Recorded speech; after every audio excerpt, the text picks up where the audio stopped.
सप्तमी। और आइए बात करते हैं आज के मुख्य समाचार में देश भर की तमाम बड़ी खबरों पर नजर डालते हैं। देखिए, पहला अपडेट यूपीआई को लेकर रिपोर्ट सामने आ रही कि यूपीआई लेनदेन में 42% का इजाफा यानी बढ़ोतरी हुई। बीते साल 2024 की दूसरी छमाही में कुल 93.23 अरब लेनदेन हुए हैं। चलिए अगली बड़ी खबर देखिए। सुप्रीम कोर्ट का बड़ा फैसला, एक झटके में गई 25,000 से ज्यादा शिक्षकों की नौकरी। दरअसल बंगाल शिक्षक भर्ती घोटाले मामले पर सुप्रीम कोर्ट ने यह बड़ा फैसला सुनाया और 25,000 से ज्यादा पदों पर सरकारी नौकरियों की भर्ती को रद्द कर दिया है। यानी हजारों शिक्षक कर्मचारी नौकरी से बर्खास्त होंगे। यहाँ तक कि सुप्रीम कोर्ट ने आदेश में यह भी कहा कि ब्याज समेत उनको अपना वेतन तनख्वाह भी वापस लौटानी होगी। बंगाल की ममता बनर्जी सरकार को भी यह बड़ा झटका लगा है। सुप्रीम कोर्ट ने इस पूरी भर्ती प्रक्रिया की सिलेक्शन प्रोसेस को ही गलत माना। हालांकि इस फैसले पर ममता बनर्जी बोली कि व्यक्तिगत तौर पर यह फैसला मुझे स्वीकार नहीं है। तो बीते दिन सुप्रीम कोर्ट ने पश्चिम बंगाल के स्कूल भर्ती घोटाले से जुड़े कोलकाता हाईकोर्ट के फैसले को बरकरार रखा है। 2016 की यह भर्ती थी। चलिए अगली बड़ी खबर देखिए। अमेरिका ने भारत पर 26% टैरिफ लगाया। डोनाल्ड ट्रंप बोले कि मोदी मेरे अच्छे दोस्त हैं, लेकिन टैरिफ पर व्यवहार रखना ठीक नहीं है। हालांकि भारत ने भी जवाब में कहा कि बातचीत से हल निकालेंगे। फिलहाल तो अमेरिका का प्लान है। अमेरिका द्वारा ये 26% टैरिफ रात 12 बजे से ही लागू हो जाएगा और अमेरिका में आने वाले सभी सामान पर 10% तो न्यूनतम टैरिफ लगेगा ही लगेगा। अमेरिका ने न सिर्फ भारत पर यह टैरिफ बढ़ाया बल्कि दुनिया भर के देशों पर भारी भरकम टैरिफ लगा दिया है। हालांकि दोस्तों मीडिया रिपोर्ट्स तो ये भी आ रही कि अमेरिका ने भारत पर 26 नहीं बल्कि 27% टैरिफ लगाया, क्योंकि ट्रंप ने घोषणा तो 26 की है, लेकिन यूएस गवर्नमेंट के पोर्टल पर जो आधिकारिक आदेश आया उसमें 27% टैरिफ बताया गया है रिकॉर्ड में। तो ये भी दरें अलग अलग हैं, मैच नहीं हो रही है। अमेरिकी सरकार के इस टैरिफ फैसले पर भारत के अर्थशास्त्री का ये मानना है कि भारत के कृषि निर्यात पर अमेरिकी टैरिफ का अन्य देशों के मुकाबले कम असर होगा। अर्थशास्त्री अशोक गुलाटी की तरफ से ये बयान दिया गया। वहीं देश के कुछ इकोनॉमिस्ट का ये भी कहना है कि अमेरिकी टैरिफ लागू होने से भारतीय निर्यातकों को कम परेशानियों का सामना करना पड़ेगा। मतलब जो इंडिया के एक्सपोर्टर्स हैं उनकी समस्याएं थोड़ी कम होगी। बाकी अमेरिका के जवाबी टैरिफ के बाद पीएमओ में उच्च स्तरीय बैठक भी हुई। नीति आयोग और वाणिज्य मंत्रालय के अधिकारी भी इसमें मौजूद रहे। तो देखते हैं अब भारत सरकार की तरफ से इस मामले के जवाब में क्या फैसला लिया जाता है। जो भी अपडेट आएगा मैं आपको बता दूंगा। फिलहाल देखिए दोस्तों अगली खबर। वक्फ बिल को लेकर लोकसभा के बाद राज्यसभा में भी चर्चा हुई। कांग्रेस अध्यक्ष खड़गे बोले कि माइनॉरिटीज का हक छीनने की कोशिश की जा रही है। तो वहीं सुधांशु त्रिवेदी ने कहा कि वक्फ ने ताजमहल पर भी दावा किया था। आपको पता होगा बीते दिन से ही वक्फ संशोधन बिल को लेकर काफी राजनीति में बहसबाजी चल रही है। हालांकि अभी एक दिन पहले बीती देर रात लोकसभा से तो वक्फ संशोधन विधेयक पास हो चुका है। इसके समर्थन में 288 जबकि विरोध में 232 वोट पड़े। तो लोकसभा के बाद ये बिल राज्यसभा में गया। यहाँ भी पक्ष विपक्ष में काफी चर्चा हुई वक्फ बिल को लेकर। खड़गे ने इस बिल में कई खामियां बताई और कहा कि सरकार की मंशा ठीक नहीं है। तो वहीं कांग्रेस की सोनिया गांधी का भी कहना है कि वक्फ बिल जबरन पारित किया गया। इस विधेयक को लेकर सरकार द्वारा जल्दबाजी की गई, उनका ये कहना है। और केंद्रीय मंत्री किरेन रिजिजू ने तो कहा कि वक्फ संशोधन विधेयक 2025 का नाम बदलकर उम्मीद विधेयक रखा जाएगा। वहीं एक दिन पहले आपको पता होगा वक्फ बिल की कॉपी फाड़ दी थी मुस्लिम नेता ओवैसी ने। तो उनकी इस घटना पर भी हरियाणा सरकार के मंत्री अनिल विज ने कहा कि सुर्खियों में रहने के लिए, खबरों में रहने के लिए नेता ऐसा करते हैं। तो इधर लोकसभा में वक्फ संशोधन बिल पास होने के बाद उधर बिहार के नीतीश सरकार को भी पहला झटका लगा। उनकी पार्टी के एक सीनियर नेता ने जेडीयू से इस्तीफा दे दिया है। पार्टी के वरिष्ठ नेता डॉक्टर मोहम्मद कासिम अंसारी ने विधेयक के समर्थन को लेकर पार्टी से इस्तीफा दिया है। उनका कहना है कि उन्हें और भारत के मुसलमानों को विश्वास था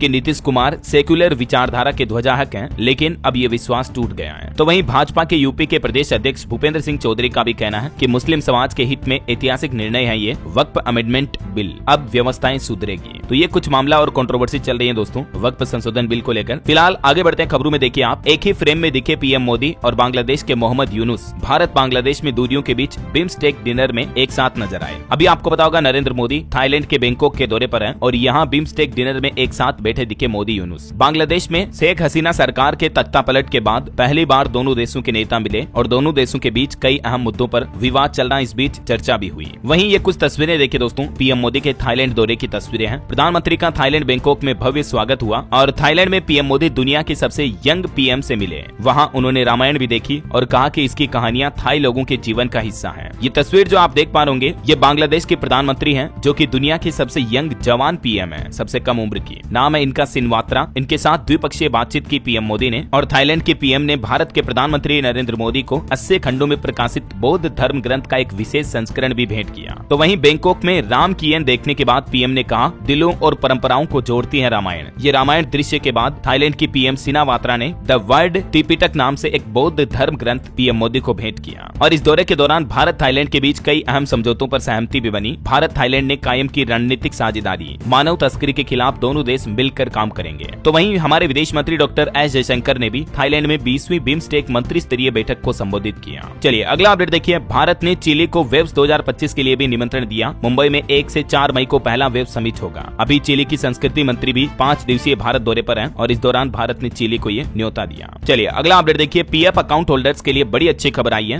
वित्त मंत्री निर्मला सीतारमण की तरफ से इसके कुछ नियमों में बदलाव किया गया। वित्त मंत्री ने बड़ी राहत देते हुए पीपीएफ खाते वालों के लिए कुछ नए फैसले लागू किए, जिसके तहत अब आपको कुछ कामों के लिए पैसे नहीं देने होंगे। देखिए, केंद्र सरकार ने ईपीएफओ में क्लेम सेटलमेंट प्रोसेस को आसान बनाने के लिए 2 नए सुधारों का ऐलान किया है। पहला ईपीएफओ का बड़ा बदलाव तो ये है कि पैसे निकालते समय अब नाम वेरीफाई कराने के लिए कोई भी कैंसिल चेक या बैंक पासबुक की फोटोकॉपी नहीं देनी पड़ेगी। और बैंक सीडिंग के लिए एम्प्लॉयर अप्रूवल को भी हटा दिया गया है, यानी कंपनी की परमिशन लेना भी जरूरी नहीं होगा। तो ईपीएफओ ने पैसे विड्रॉल करने के प्रोसेस में ये बदलाव किए हैं। कैंसिल चेक, पासबुक की जरूरत खत्म हो गई और एम्प्लॉयर अप्रूवल की अनिवार्यता भी हट चुकी है। एक और नया नियम ये लागू हो चुका कि पीपीएफ में नॉमिनी अपडेट कराने के लिए भी अब आपको कोई फीस नहीं देनी होगी। वित्त मंत्री ने इन नियमों में बदलाव की भी जानकारी दी और अब आप अपने पीएफ खाते में 4 नॉमिनी बना सकेंगे। और पीपीएफ की मैच्योरिटी पर भी अब आपको 3 ऑप्शन मिलेंगे। पीपीएफ खाते का मैच्योरिटी पीरियड 15 साल का रहता है। तो ये वित्त मंत्री निर्मला सीतारमण की तरफ से पीपीएफ में निवेश करने वालों के लिए भी खुशखबरी दी है। वित्त मंत्री ने चार्जेस हटाने की घोषणा की। ऑनलाइन और ऑफलाइन दोनों तरीकों से अपडेट कर पाएंगे अब आप अपने पीएफ खाते को। ये गवर्नमेंट की तरफ से इस संबंध में ऑफिशियल प्रेस नोट भी जारी किया गया, आप देख सकते हैं। इसके अलावा यूएएन से बैंक अकाउंट लिंक करने के लिए भी एम्प्लॉयर यानी कंपनी के नियोक्ता की परमिशन मंजूरी नहीं लेनी होगी। ठीक है,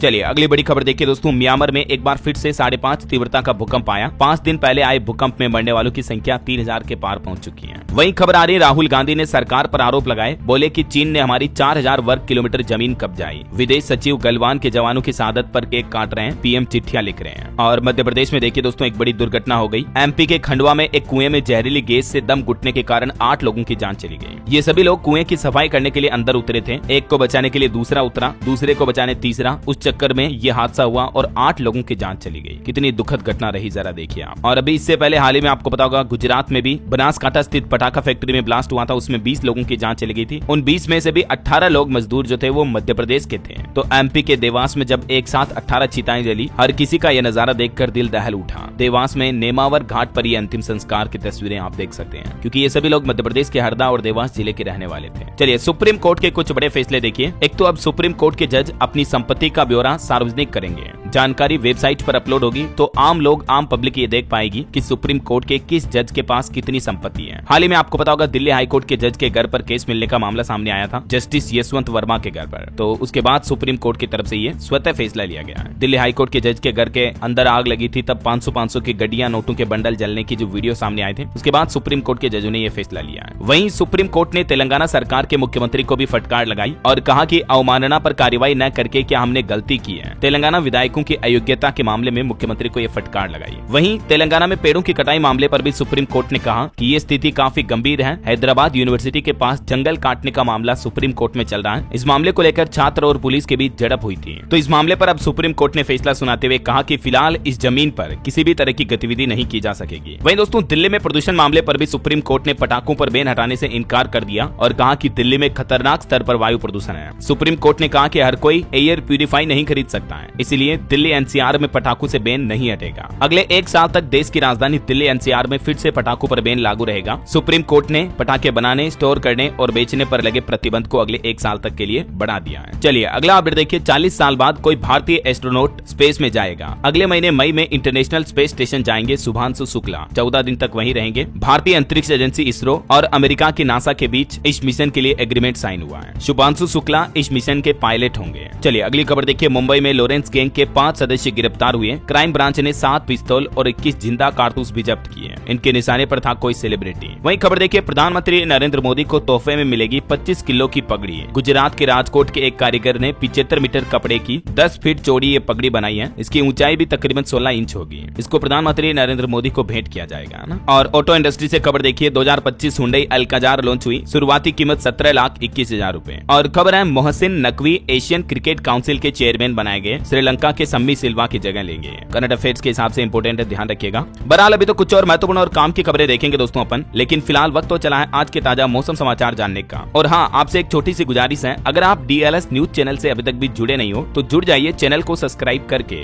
बेल आइकन जरूर दबा दीजिएगा और इस वीडियो पर एक लाइक और शेयर भी कर देना, ताकि आपको रोजाना की ताजा खबरें, महत्वपूर्ण मुख्य समाचार, काम के न्यूज अपडेट सबसे पहले आपके मोबाइल पर मिलते रहेंगे। चलिए बिना टाइम वेस्ट किए सीधा आगे बढ़ते मौसम अपडेट में। तो देखिए, मध्य प्रदेश, छत्तीसगढ़ समेत देश के 12 राज्यों में आंधी, बारिश और ओले गिरने का अलर्ट है। राजस्थान और गुजरात में 2 दिन बाद हीट वेव भी चलेगी, 40 डिग्री से ज्यादा होगा तापमान। हिमाचल में बर्फबारी का भी अलर्ट है। कुछ अलग अलग राज्यों के मानसून के हालात देखिए आप। राजस्थान में हालांकि अगले 12 घंटों के दौरान तो आज भी आंधी बारिश का अलर्ट है। कई जिलों में 50 किलोमीटर प्रति घंटा की रफ्तार से हवाएं चल सकती हैं। 5 अप्रैल